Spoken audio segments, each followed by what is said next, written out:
दोस्तों, आज हम बात करे वाला बाटी मगहर, जहाँ पे एक समय संत कबीरदास जी रहत रहले। मगहर उत्तर प्रदेश राज्य के गोरखपुर जिला से नजदीकी पर बा। मगहर के एक धार्मिक स्थल के रूप में भी मानल जाला और इतिहास में अगर नजर डालल जा तब मगहर के पुरान नाम मरघरन रहल। लंबे समय के बाद फिर ई जगह के नाम मगहर कई दिहल गई। वर्तमान में मगहर एक कस्बा और एक नगर पंचायत भी बा और यहाँ पर 13वीं सदी के प्रसिद्ध कवि कबीर की समाधि हिंदुओं द्वारा बनायल गईल बा। एके अलावा मुसलमानों द्वारा मजार भी बनायल गईल बा। ई दोनों समाधि और मजार एक दूसरे के अगल बगल में स्थापित बाटे। ऐसे ई जरूर पता चलेला कि कबीरदास जी के दोनों धर्मों द्वारा सम्मान दिहल जाला। और का आप सभी के मालूम बा कि मकर संक्रांति के दिन यहाँ पर हर वर्ष त्योहार मनायल जाला। मकर संक्रांति के दिन से यहाँ पर कुछ समय खातिर मेला भी लगाला।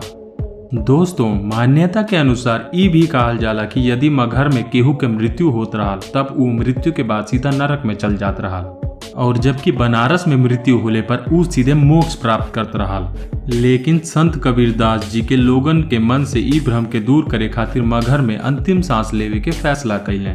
कबीरदास जी ने अपनी कविताओं के माध्यम से हिंदू और मुसलमानों दोनों के प्रभावित कैले।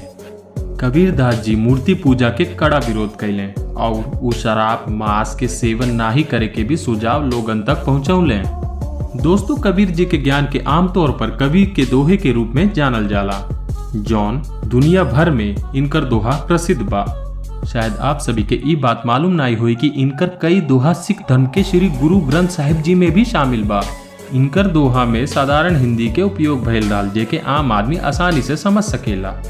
कबीरदास जी के जन्म के कोई सटीक ऐतिहासिक विवरण नहीं बा, फिर भी कुछ लोगों के मानना बा कि वो भारत के बनारस शहर में वर्ष 1398 में पैदा भइल रहले।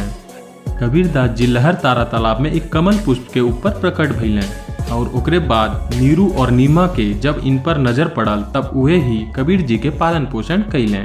काशी शहर के हिंदू राजा वीर देव सिंह बघेल वहाँ के शासक रहले और राजा बिजली खान मगहर के शासक रहले।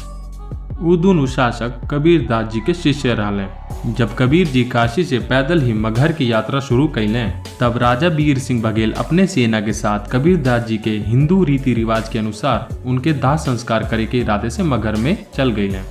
जब ये बात बिजली खान के पता चलल कि हिंदू राजा वीर सिंह बघेल अपने सेना के साथ यहाँ पर आ रहल बाटे, तब बिजली खान उन्हन पचन खातिर सभी आवश्यक व्यवस्था के बंदोबस्त कैले और बिजली खान भी ये सोचत रहले कि कबीरदास जी के शव के इस्लामिक परंपराओं से अंतिम संस्कार करे के बाद।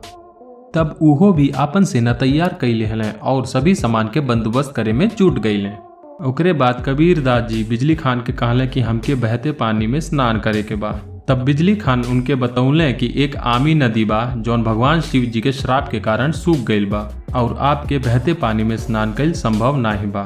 तब कबीरदास जी बिजली खान से कहले कि हमके ऊ नदी के पास ले चला।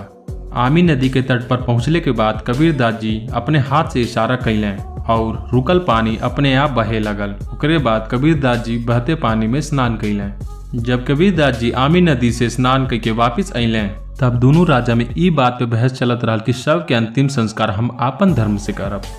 और ई बात सुनकर कबीरदास जी दोनों राजा पे गुस्सा हो गए और ई कहले कि केहू भी शव के खातिर ना ही लड़ी, अंतिम संस्कार के मसला हम खुद सुलझाए। तब कबीरदास जी कपड़ा के 2 चादर मंगैले और वो एक चादर के फर्श पे बिछाकर ऊपर लेट गईले और दूसरका चादर कबीरदास जी अपने ऊपर ढक लेले। अपने आप के ढकले के बाद कबीरदास जी दोनों राजा से कहले कि ई दोनों चादर के बीच जौन कुछ भी मिली ओके आपस बराबर भागों में बांट लिया। आज्ञा देहले के बाद कबीर जी सतलोक सिधार देहले। बाद में जब दोनों राजा उ चादर के खोल के देखले तब दोनों जनी अचंभा में पड़ गईले, काहे कि वहां पर कबीरदास जी के शरीर के जगह सिर्फ 2 सुगंधित फूल रहल। ओकरे बाद दोनों राजा उ फूल और चादर के एक एक करके आपस में बांट लिहले और अपनी धार्मिक मान्यताओं के अनुसार उनकर अंतिम संस्कार कर दिहले। हिंदू राजा मगहर में ही उस स्थान पे एक मंदिर बना दिहले और मुस्लिम राजा मस्जिद के निर्माण करा दिहले जे कुछ ही दूरी पर स्थित बा।